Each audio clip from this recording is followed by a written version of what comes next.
سلام و درود به همه دوستان، خوش اومدید به پادکست قدم به قدم زندگی. امیدوارم که هر کجا هستید قدم به قدم زندگی شما پر از آرامش و زندگی باشه. دوستان، امروز می‌خوایم درباره دنیای افکارات و تاثیراتی که بر روی زندگی ما میذارن صحبت کنیم.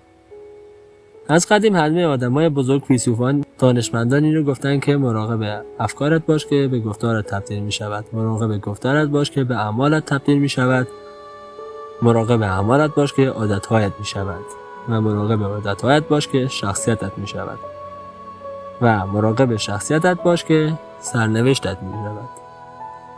پس اگه به این جمله دقت کنیم میفهمیم که فکرایی که ما طول روز بهشان فکر میکنیم چقدر قدرتمند هستند. از دید این آدمای بزرگ، فکرها و یا افکارهای شما پایه‌های اساسی شما هستند که حتی میتوانند آینده شما و حتی سرنوشت شما را تغییر بدهند. مثال، اگه شما بخواید یک ساختمان بسازی، باید از پایه خوب بسازی و از پایه قوی شروع کنی. و زندگی انسان‌ها هم همینطور است. پایه زندگی انسان‌ها یک بخش مهم آن دنیای افکارها هستند که هر چقدر قوی و محکم باشه، شما راحت‌تر زندگی و پیشرفت می‌کنید. بذار با یک مثال بگم. تو بچگی زیاد از ما پرسیده میشد که می‌خوای چه کاری بشی؟ و جوابی که ما بهشون میدادیم از یک فکر بود. مثال، من می‌خوام یک دکتر بشم. و کنار این جواب و انتخاب تو، اونها هم یک نظری میدادن که آفرین، یه هدف خوبی داری، تو میتونی بهش برسی و یا برعکس. و اگه تو روی این فکر و هدف خود بیشتر توجه و فکر میکردی، این بعد از مدتی تبدیل به گفتارت میشود. یعنی هر کی ازت میپرسه که میخوای چه کاری بشی، همین فکر و انتخاب خودت را میگفتی و رفته رفته این فکر تبدیل به اعمالت میشود. یعنی بیشتر درباره دکترا میخوندی و یا تحقیق میکردی که دکترا بیشتر چه کارهایی انجام میدن و یا چه کتابایی میخونن. و بعد این اعمال رفته رفته تبدیل به عادت‌هایت میشود که بیشتر تحقیق میکنی، بیشتر تلاش میکنی و یا کتابای دکتری و پزشکی بیشتری میخونی. و این چند تا عادت تبدیل به شخصیتت میشود و شخصیت تو سرنوشت تو رو رقم میزنه. این تاثیر بلند مدت فکرها بر روی زندگی ما هست. و حالا بذار با یک مثال دیگر از تاثیر کوتاه مدت بگم. همه ما شنیدیم که میگن افکارهای امروزی فردای تو رو رقم میزنه. یعنی چطوری میشه که فکرهای امروزی فردای من رو رقم میزنه؟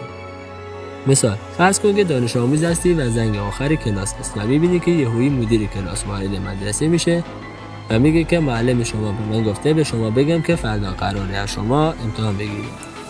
حالا بعد از شنیدن این حرف بلافاصله یک فکر میاد سراغت که من چیکار کنم؟ این فکر یک احساس درونت ایجاد میکنه. این احساس باعث ایجاد یک عمل میشود و عمل هم باعث ایجاد یک نتیجه میشه.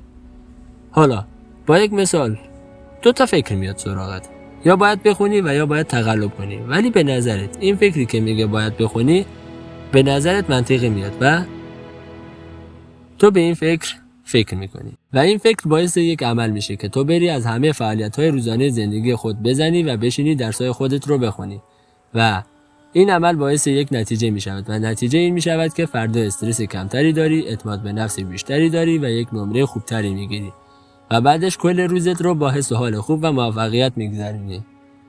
ولی اگر فکر دوم رو انتخاب میکردی، زمانی که تقلب میکردی گرفته میشدی و معلمت بهت صفر میداد، کل روزت خراب میشد.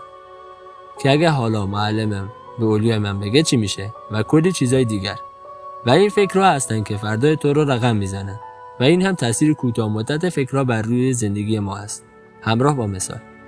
پس با این مثالا فهمیدیم که افکارها و یا فکرایی که طول روز بهشان فکر میکنیم میتوانند حس و حال امروزی و فردای ما را رقم بزنند و 80% فکرایی که ذهن ما به صورت ناخودآگاه تولید میکنند منفی هستند. پس میشه گفت که چرا بیشترین روزها ما حس و حال خوبی نداریم. بستگی به این هست که به کدام فکرها توجه کنیم.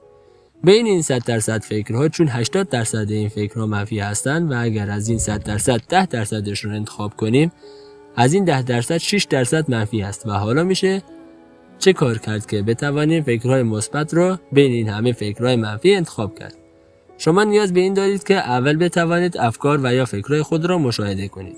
یعنی ببینید که این فکر آمده سراغم یا سر راهم قرار گرفته و در مرحله بعد بتوانم یه نظرسنجی بکنم بین این فکر و هدف خود که آیا این فکر شما را به هدف میرساند و یا کمک میکند که شما به هدف برسید.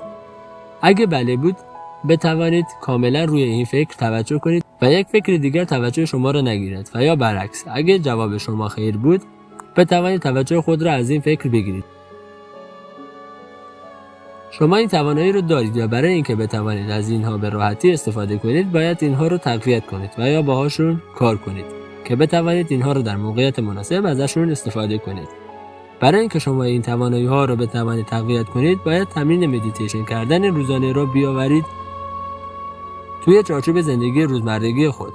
حالا چون تایم ویدیو بالا میره و نمیشه در این اپیزود صحبت کرد درباره مدیتیشن کردن، ما در آینده نزدیک نه چندان دور یه اپیزود کامل درباره مدیتیشن کردن و مدیتیشن چه فایده هایی داره و اصلا چرا باید مدیتیشن کرد صحبت خواهیم کرد. دمتون گرم که تا اینجا اپیزود گوش دادید. کار اصلی ما این است که اطلاعات مفید رو جمع آوری کنیم و در قالب پادکست در دسترسی شما دوستان قرار بدیم.